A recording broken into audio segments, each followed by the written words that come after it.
Assalamu alaikum ji. I'm your instructor for History and Systems of Psychology, and we are into the 22nd lecture. Before we take up an entirely new approach that developed in Europe related to psychology, its study, its subject matter, its methodology, its philosophy, let us for the time being review what we had covered in the last 2 or 3 lectures. If you remember, we were on the North American continent and we were talking about a very important development that had taken place in the world of psychology on the North American continent. And that was the development of, do you remember? That was the development of the beginning of behaviorism as a school of psychology on the American continent. We had talked about behaviorism in 3 different aspects or 3 different compartments.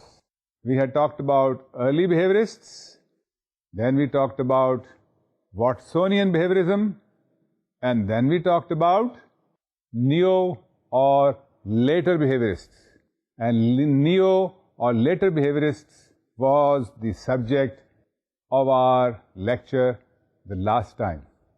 Let us review what we had touched upon, what we had discovered about neo-behaviorists. Let me quiz you. How do you spell the word neo in relation to behaviorism? Yes, you are absolutely right. It's not N-E-W, it's N-E-O. Neo, not new, neo are also called later behaviorists.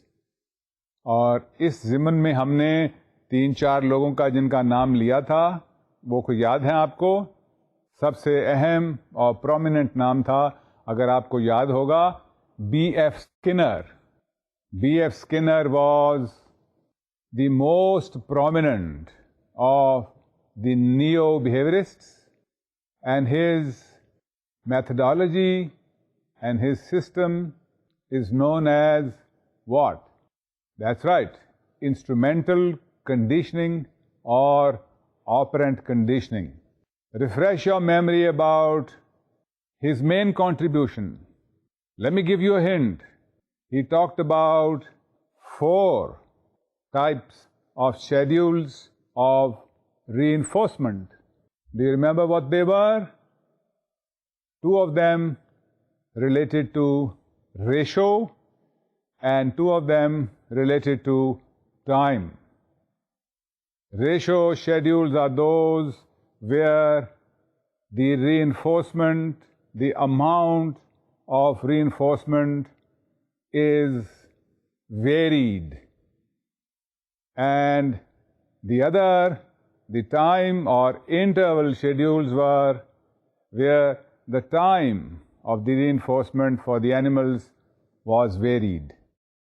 I also pointed out to you that in Skinnerian experiments, the animals, he used animals, if you remember, pigeons and white rats.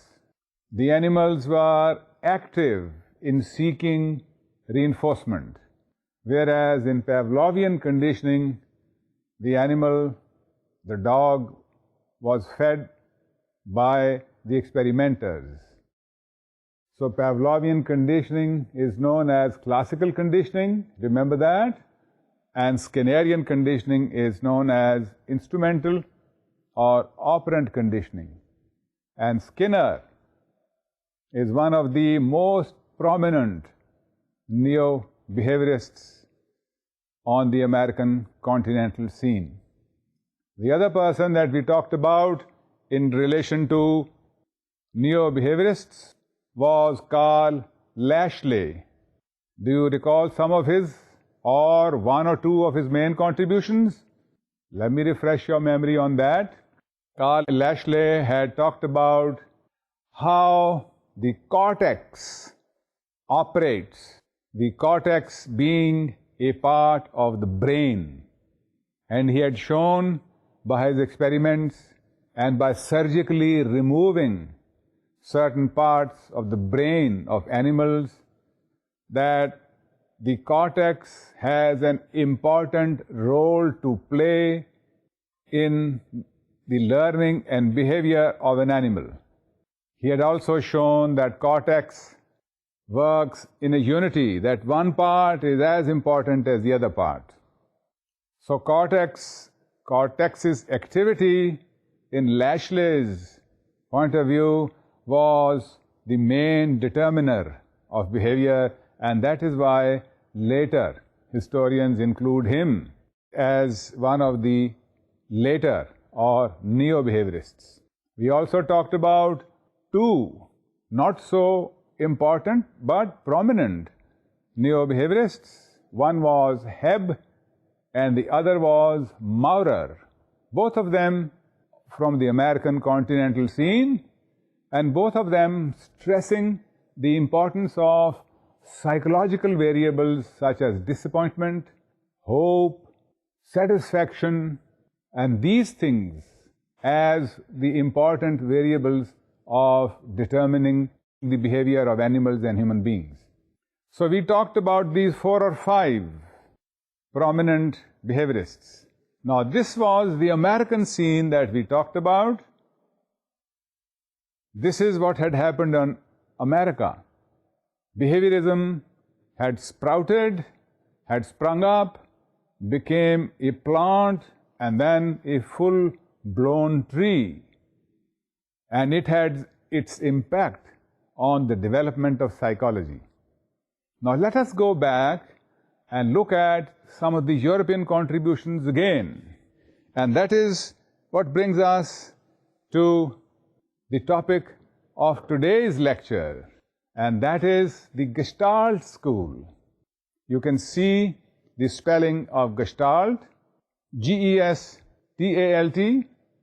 Gestalt is a German word, and literally it means a pattern or a configuration or an organization.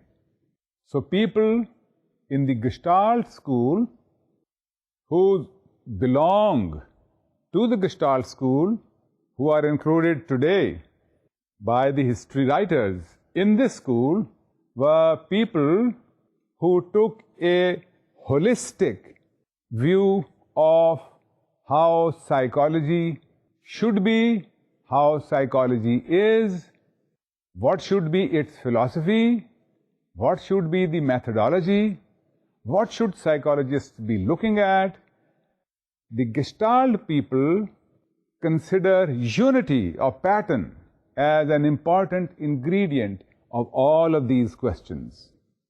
One thing that you need to note about Gestalt school is that it is purely a European school. It originated in Germany. People around the city of Frankfurt, Germany, who were researchers and teachers, collected together and experimented, developed observational technologies, and wrote and discussed and presented their papers. And that is how the beginning of Gestalt school took place. There are many important names in this. For the time being, I will just describe 3 of them, and then we will take a look at the 3, and then some other people who are influenced by the Gestalt point of view. Now, to say that the Gestalt point of view or the Gestalt school originated in Europe is not to say that it did not impact the American way of thinking, the American methodology, the American outlook to psychology. It most certainly did. But we will take a look at that later. For the time being, Let us see what Gestalt School is all about. You have to keep two things in mind before we take a look at that. One, at the time that we are talking about, which is the opening years, the first decade of the 20th century, there were two prominent influences of ways of thinking, of philosophical views about psychology. One was headed by the people who considered psychology as a science of consciousness. Can you recall who those people were? In Europe, psychology had been defined in the opening years of the 20th century and the closing years of the 19th century as a science or study of consciousness. By whom? The leading proponent of that was Wilhelm Wundt, remember? And one of his pupils, Titchener. And then on the American continent, psychology had also been defined as a science of consciousness by William James, remember? So, this was one view that prevailed at that particular time, that psychology was a science of consciousness. The idea originated in Europe, but then it had its influence and its adherents in the form of William James in America also. The other idea prevalent at that time was what we had just talked about, that is behaviorism. Behaviorism, if you remember, particularly Watsonian behaviorism, what Watson had said was that psychology should not be defined as a science of consciousness. Psychology should be defined only as a science of behavior. And psychologists should use only those methods of study of psychology which are used by physical sciences. The methods of observation, the methods of experimentation. So these were the two extreme views that prevailed at that time in the contemporary modern world. एक नुक्ता नज़र ये था कि science शऊर के नफ्सियात शऊर की science है, और दूसरा नुक्ता नज़र ये था कि नफ्सियात किरदार की साइंस है. ये दो नुक्ता हाय नज़र जो हैं, ये उस वक्त यानी 20वीं सदी के शुरू के सालों में, शुरू के बरसों में, ये दो नुक्ता हाय नज़र जो हैं, ये बहुत प्रोमिनेंट थे और इन्हीं का चर्चा था. अब अगर इस बैकग्राउंड को आप जहन में रखें तो आपको गेस्टाल्ट स्कूल के समझने में और भी आसानी होगी. गेस्टाल्ट स्कूल का मेन पॉइंट ये है कि ये दोनों स्कूल्स जो हैं, ये दोनों, both of these ways of looking at psychology ignore an important aspect. Can you guess what that is? Gestalt psychologists believed, and rightly so, that behaviorists and structuralists and functionalists ignore the unity of behavior and consciousness. That there is, to the point of view of Gestalt people, a unity between behavior and consciousness. उनका ये ख्याल था gestalt माहिरीन नफ्सियात का कि हम किरदार को शऊर से अलहदा नहीं कर सकते. शऊर और किरदार एक वहदत हैं नफ्सियात की. Do you see the truth? And that is what is the main theme of the Gestalt school, that psychology cannot separate behavior from consciousness. Behavior cannot be studied without a reference to consciousness, and consciousness cannot be studied without a reference to behavior. आपके ख्याल में ये नुक्ता नज़र दुरुस्त है? ऐसा ही है, आप ठीक समझ रहे हैं, ये नुक्ता नज़र दुरुस्त है। इसीलिए ये जो गस्टाल्ट माहिरीन नफ्सियात हैं, इनका अहम नुक्ता नज़र ये है कि हमें इंसान या जानवर की जो वहदत है, यानी उसकी शऊर और उसके किरदार में जो वहदत है, उसको पढ़ना चाहिए, और वही साइकोलॉजी का बुनियादी मकसद है। So gestalt people take a holistic view, a view of the psychology as a whole, and they are of the view that psychology should be studied from a holistic point of view. There are three very important names that are included in the Gestalt school, which originated in the early 20th century in Germany and in Frankfurt. And those names are, number one, the most important name is that of Max Wertheimer. Max Wertheimer was born in 1880 and he died in 1943. बताइए उस वक्त 1943 में Germany में सबसे अहम चीज क्या चल रही थी? आप याद कीजिए। दूसरा अहम नाम जो है इस सिलसिले में, that is Wolfgang Kohler, born 1887, died 1967। बताइए उस वक्त जर्मनी में क्या अहम इवेंट चल रहा था? और तीसरा अहम नाम इस सिलसिले का जो है, that is Kurt Kafka, who was born in 1886 and who died in 1941. बताइए इन बरसों में 41 और 43 के दरमियान जर्मनी में क्या बहुत अहम वाक़यात पेश आ रहे थे? जी हाँ, उस वक्त जर्मनी सेकेंड वर्ल्ड वॉर में बहुत शिद्दत से दो फ्रंट्स पर लड़ रहा था, यूरोप और सोवियत यूनियन, जो अब भी जिसको हम रूस कहते हैं। यूरोप और सोवियत यूनियन में जर्मनी जंग में शामिल था। That was in the middle of the second world war. इसको भी जहन में रखिए, क्योंकि ये बात भी आपको हेल्प करेगी आगे जो हम बातें करेंगे उसको समझने में। All right, let us look at the contributions of one of the most important contributors in this group. The first that we talked about, that is Max Wertheimer.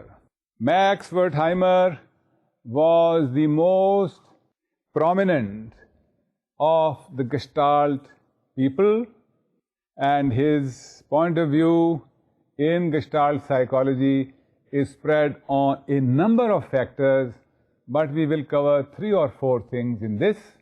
After all, you are only at the undergraduate level. जब आप graduation के लिए masters level पे जाएंगे तो फिर इसको और डिटेल में पढ़ लेंगे। चलिए मैक्स वर्थहाइमर के बारे में बात करते हैं। सबसे अहम बात जो मैक्स वर्थहाइमर से रिलेटेड है वो है उसकी एक्सपेरिमेंटेशन के ज़रिए एक इंटरेस्टिंग कंक्लूजन निकालना। पहले मैं उसका एक तजुर्बा जो है उसकी डिस्क्रिप्शन देता हूं आपको, और फिर उसमें जो इंटरेस्टिंग नुक्ता वर्थहाइमर ने निकाला उसकी बात करते हैं। उसका एक्सपेरिमेंट ये था कि उसने एक अमूदी और एक मुतवाजी लाइन ली। दो लाइनें एक दीवार पे लाइट के जरिए उसने अपने सब्जेक्ट्स को, मामूल को दिखाई। पहले अमूदी लाइन और फिर ज़मीन के मुतवाज़ी लाइन। और इस एक्सपोजर को, अमूदी और मुतवाज़ी लाइन का जो एक्सपोजर है, जो इन दोनों लाइनों के एक्सपोजर के दरमियान जो टाइम गैप है उसको वो कम करता चला गया. यानी पहले एक अमूदी लाइन और फिर एक मुतवाजी लाइन और अमूदी मुतवाजी ऐसे दिखाता चला गया, और जो इसके दरमियान वक्फा था उस वक्फे को वो कम करता चला गया.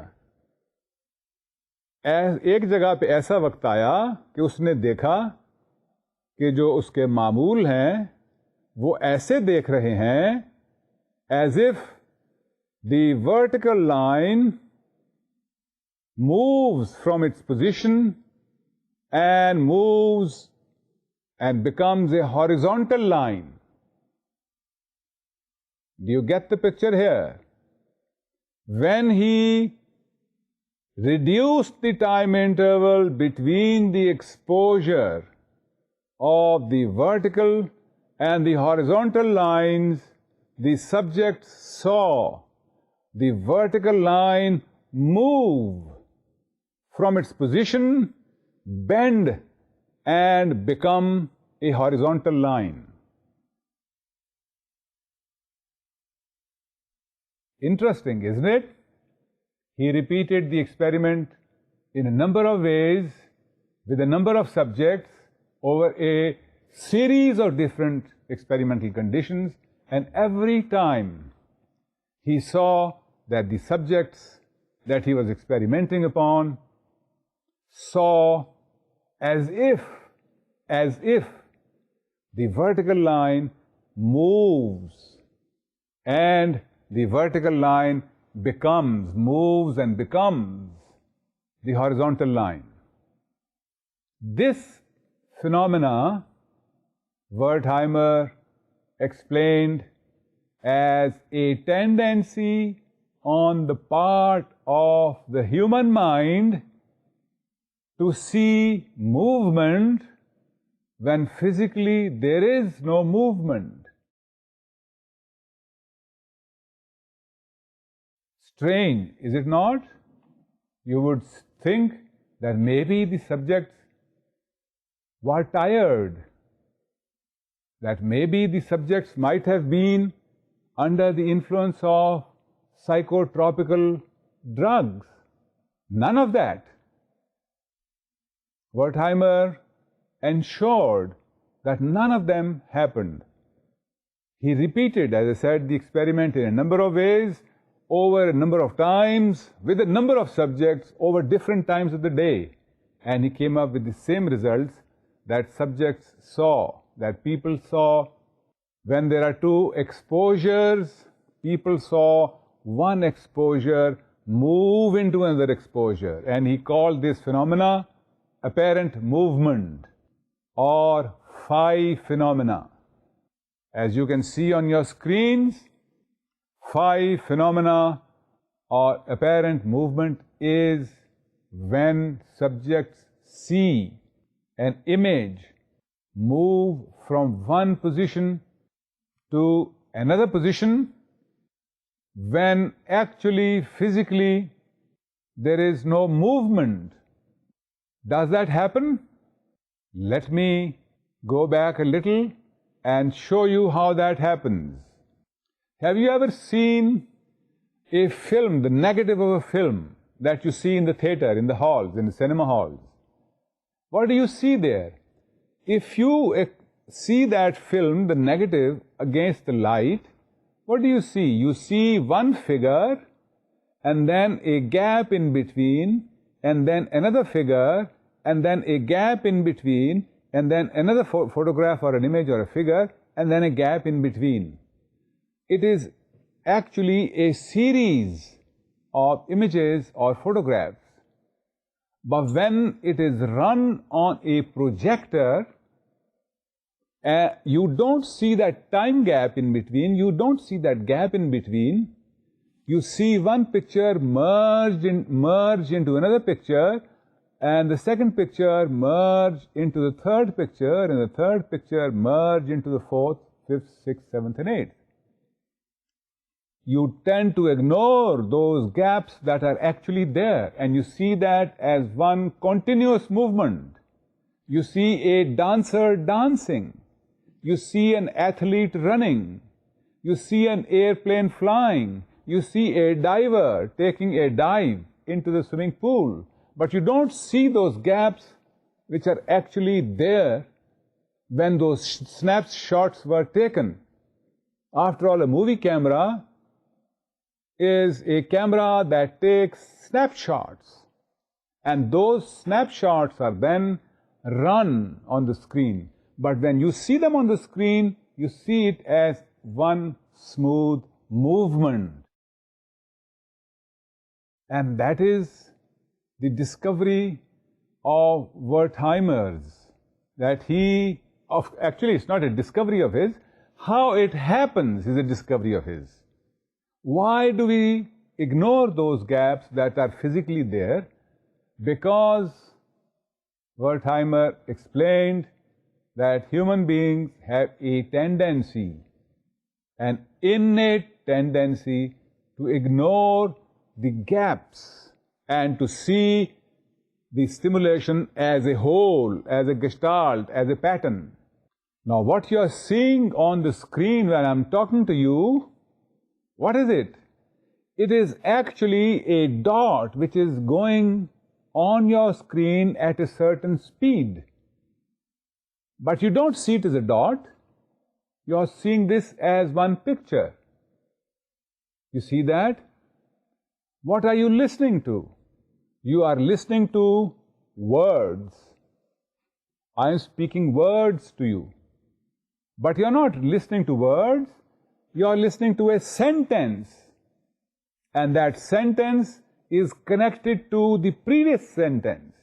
So you are listening to paragraphs, a whole sentence.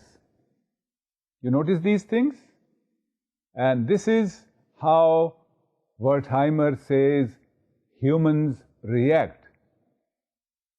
This is what is a quality or a characteristic of human perception, that we see, perceive things in wholes and gestalts.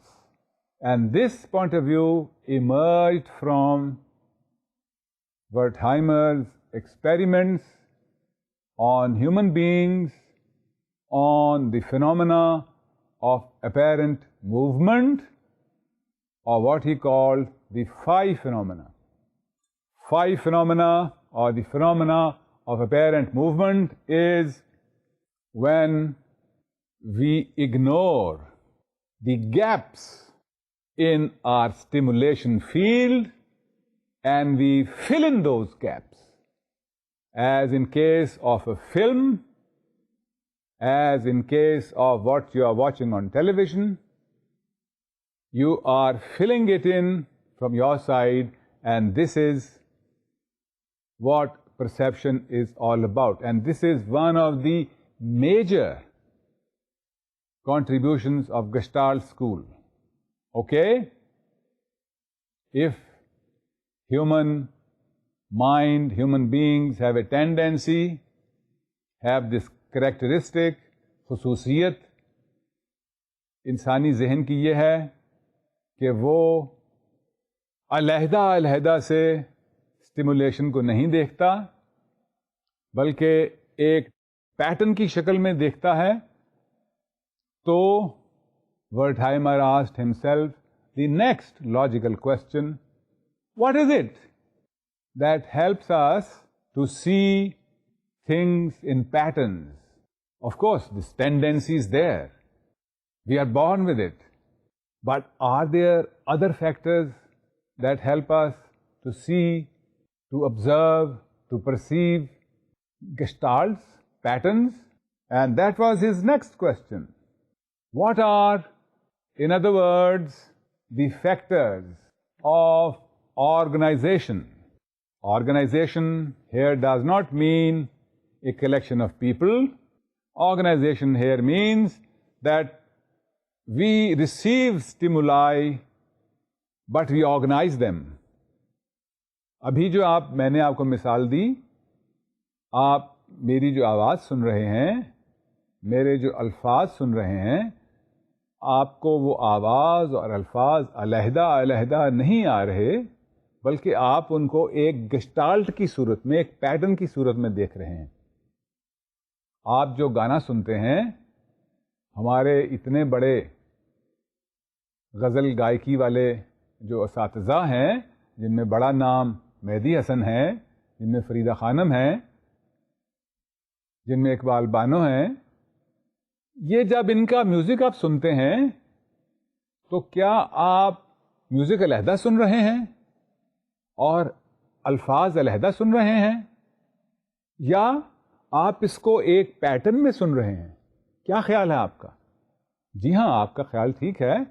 You are listening to music as a whole, in a gestalt, in a pattern. आप अल्फाज और musical notes को अलहदा अलहदा नहीं react कर रहे, बल्कि you are looking at it as a whole. Alright? So if human beings have this tendency, have this characteristics that we perceive things in patterns in organizations, are there certain things that help us to perceive things in patterns? Of course, one factor is that we have a tendency to do that. Are there other factors also? Yes, that is what Wertheimer's question was. And he got the answer to that question in a positive manner. Yes, there are factors of organization. ऐसा ही है, हमारी gestalt बनाने की जो tendency है, उसके बहुत से फैक्टर्स हैं। चलिए कुछ फैक्टर्स का मुआयना करते हैं।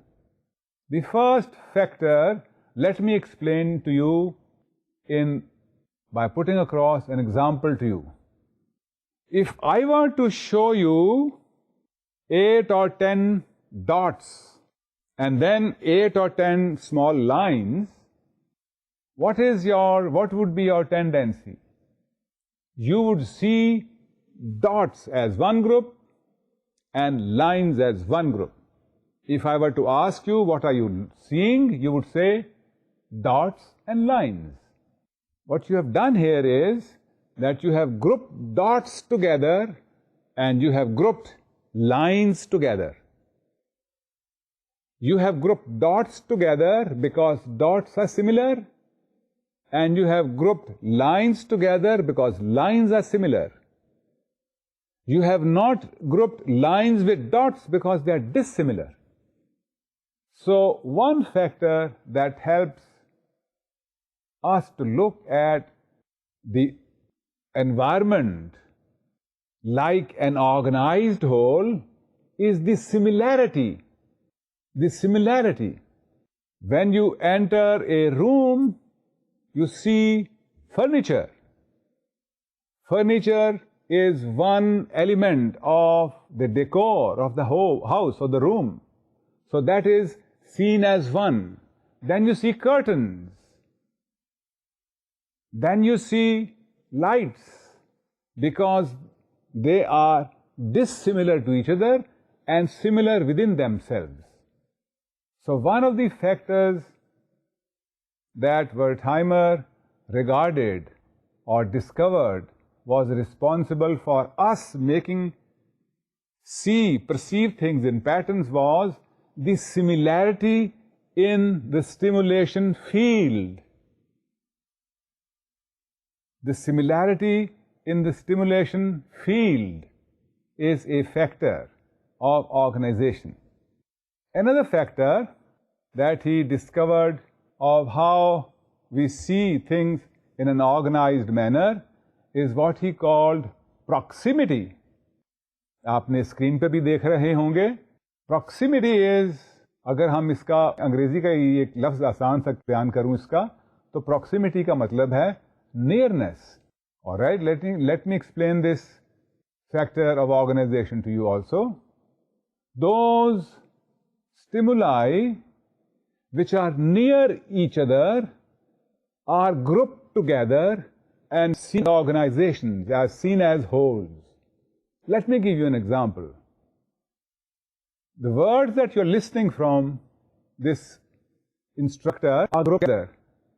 But if I speak very slowly, they are not grouped together. You see that? Those words which are near each other, you react to them, you perceive them as a whole, and those words which are separated by time from each other are not perceived as a whole. And this is one example of proximity. Proximity means nearness leading to organization. Another example of it would be, if I drew 4 or 5 signs and put them within a span of, let us say, about 2 inches, and then I used the same 4 or 5 signs and put them in an area of 6 inches or 8 inches, you would see this as one pattern and not that as one pattern, because these signs are near each other. And that is what is meant by proximity. Proximity is a factor in organization. Now, Wertheimer has talked about 2 factors, similarity and proximity. एक और factor का भी जिक्र करते हैं. फर्ज कीजिए मैं आपको एक सितारे की शक्ल दिखाऊं और उस सितारे में कुछ हिस्से जो हैं, 2 हिस्से जो हैं, कोने उसके 2 वो मिसिंग हो, तो आप क्या देखेंगे? क्या आप सितारा देखेंगे? जी हां, ऐसा ही है. आप जो मिसिंग लिंक्स हैं उस सितारे, उस फिगर में जो आपको दिखाई दे रहा है, आप उनको इग्नोर कर लेते हैं. आप उनको अपने पास से समझ लेते हैं कि ये मौजूद हैं. आपने कई दफे देखा होगा कि आप राह चलते कुछ साइन बोर्ड देख रहे हैं, उस पे ए लिखा हुआ और ए का कुछ हिस्सा मिसिंग है, लेकिन आप फिर भी उसे ए ही पढ़ रहे हैं. वो इसलिए कि आपने ए का हिस्सा जो मिसिंग है उसको अपने पास से आपने उस फिगर में डाल लिया. This factor he called closure, जैसा कि आप अपनी स्क्रीन पे भी देख रहे हैं. Closure, CLOSURE, is a factor which helps us to perceive in organizations, and the factor where we ignore a certain missing element, a certain missing part of the stimulation that we are receiving. Wertheimer had identified 3 of these. In fact, he had identified a number of them, but we will talk about them when you come to the master's level. But for the time being, these are the 3 factors. Now, these are the factors of organization that are the objective बैरूनी या वो factors हैं जो stimulation field में मौजूद हैं. इसके अलावा, जैसे हमने पहले कहा था, कुछ ऐसे फैक्टर्स भी हैं जो इंसान के अंदर मौजूद हैं, जिसकी वजह से he perceives things in patterns. And that is the other contribution of Max Wertheimer, that he identified those factors also. Let us take a look at 1 or 2 of those factors. One factor is what he calls the mental set or set. Now, what is mental set or set? फर्ज कीजिए कि आप अपने दोस्त को मिलने के लिए लाहौर से सरगोदा गए हैं और आप उनकी फार्म पे गए हैं, और आपको उनके बेगम ने और उनके नौकरों ने बताया है कि फार्म का जो यहाँ से दूसरे चौथे एकड़ पे हिस्सा है, वहाँ पे बहुत से सांप देखे गए हैं, और आपको वो दोस्त ये कहता है कि भाई शाम के वक्त उधर अकेले ना जाना, वहां सांप हैं, और आप सैर करते करते उधर निकल जाते हैं, रास्ता भूल के आप उधर चले गए, और आपने रास्ते में एक छड़ी पड़ी हुई देखी। क्या आप उसको छड़ी समझेंगे? एक ट्विग को, एक दरख्त की शाख गिर गई है नीचे जिसमें पत्ते नहीं हैं, और वो नीचे जमीन पे पड़ी है घास में, आप, और शाम का वक्त है, आपको क्या महसूस होगा? वो क्या है? ज्यादा प्रोबेबिलिटी इस बात की है कि आपको वो लगेगा कि ये ट्विग नहीं है, ये सांप है। ऐसा क्यों है? Physically there is just this piece of dead wood, but psychologically you are looking at a snake. That is because you have a mental set. Your gestalt has changed because of your mental set. You have put a certain meaning from your own side into the stimulation that you have received. You have received the stimulation of a piece lying on the floor, half hidden in grass. But you see that as a snake because of your mental set, because you have been told that there are snakes there. So mental set is a factor that is a factor in organization. Another factor that Wertheimer pointed out was what he called habit. Similar to mental set, but habit. You are habituated to react in a certain way. And habit is another of the subjective factors. Now, what have we talked about? We have talked about Wertheimer's two categories of factors that help us in perceiving in gestalts or in an organized manner. And what are those two factors? One, factors within the stimulus field, which result in organization, and the other, factors within the organism, within the subject himself. And these are the two categories of factors that help us to organize our perception. Let's go forward of this also. Another important contribution of Max Wertheimer was that he wanted to see how is it that some of us are more creative in their thinking and some of us are not so creative. He devoted a lot of time to understanding and discovering what is creative or productive thinking.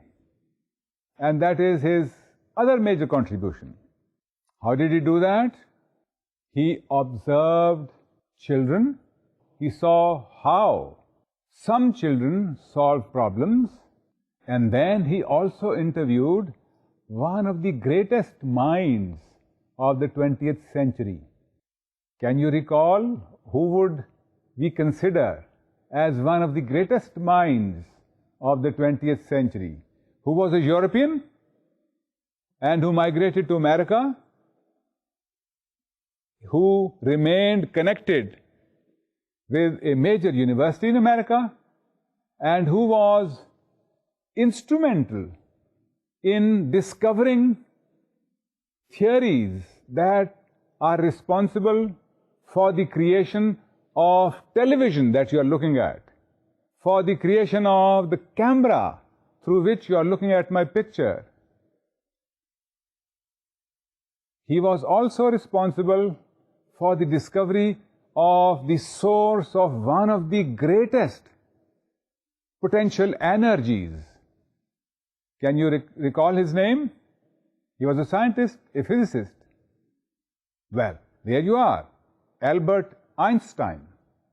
Max Wertheimer interviewed Albert Einstein to discover how he came to the most famous theories of the 20th century in physics, known as the theory of relativity that have resulted in so many discoveries. And on the basis of his observation with children, his experimentation with children, and on the basis of his observation and his interview with Albert Einstein, Wertheimer proclaimed a theory, propounded a theory of what is called creative thinking or problem-solving thinking. And what does he say about creative or problem-solving thinking? His point of view was that creative or problem-solving thinking avoids piecemeal approach. Number one, that problem-solving or creative thinking takes the problem as a whole, does not look one part at one part and another part at another part. It takes the bird's eye view of the whole problem as a whole, as a gestalt. One. Two, he saw that creative or problem-solving thinking does not allow any personal biases to enter into the thinking. अगर मैं ये कहूँ कि मैं तो इस तरह हूँ और मुझे ऐसे ही सोचना चाहिए, so that would be an example of a personal bias. Problem-solving thinking avoids that. Problem-solving thinking also avoids blindly following habits. ये 3-4 चीजें, हैबिट को, अपनी पुरानी सीखी हुई आदत को ख़त्म करना भी प्रॉब्लम थिंकिंग या क्रिएटिव थिंकिंग या प्रोडक्टिव थिंकिंग का एक हिस्सा है. अपनी बायसेस को, अपने तासुबात को अपनी प्रॉब्लम सॉल्विंग में ना आने देना, ये भी क्रिएटिव थिंकिंग का या प्रॉब्लम सॉल्विंग थिंकिंग का एक हिस्सा है. और एक पीस मील अप्रोच को अवॉइड करना और होलिस्टिक अप्रोच को अडॉप्ट करना, ये भी प्रोडक्टिव थिंकिंग या प्रॉब्लम सॉल्विंग थिंकिंग का एक हिस्सा है.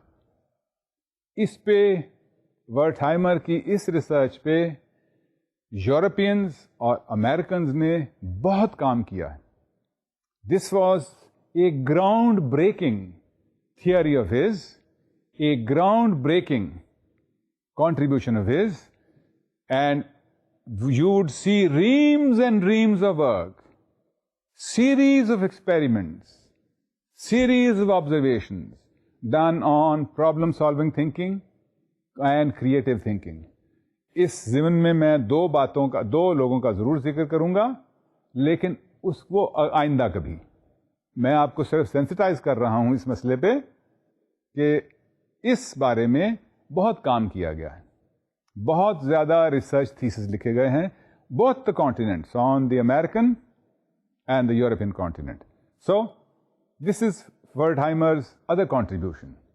Before we end today's lecture and before we wrap up the first contributor of the Gestalt School, let us recap what we talked about today. We saw what is the Gestalt School. We saw how did it begin. We saw that it was started by Wertheimer, Kohler, and Kafka, and that their main point of view was that human beings or psychology should be studied from a holistic, organized point of view. We should not separate consciousness from behavior. We should look at the unity. In this context, in today's lecture, we just touched upon one of the important contributors to Gestalt School, and that was Max Wertheimer. We noted he began with his series of experiments which led to the discovery of apparent movement or phi phenomena. Then we talked about his factors, what he discovered to be the factors of organization. How do human beings see, perceive in gestalts and patterns And in that context, we saw that he discovered two categories of factors. Those factors which are in the objective field or in the field of stimulation, that he called objective factors: similarity, proximity, and closure. And then he saw what he called the subjective factors that are within the organism: habit and mental set. And the last thing that we saw in that Wertheimer's context was his concept of creative thinking or problem-solving thinking. And he showed that creative or problem-solving thinking is devoid of old habits, is devoid of biases, and is devoid of piecemeal approach. And that is how people become creative thinkers. Do take a look at Wertheimer and Gestalt School. We will touch upon it in our next lecture. We will talk about some other Gestalt contributors. Until that time, look after yourselves. Khuda Hafiz. God be with you.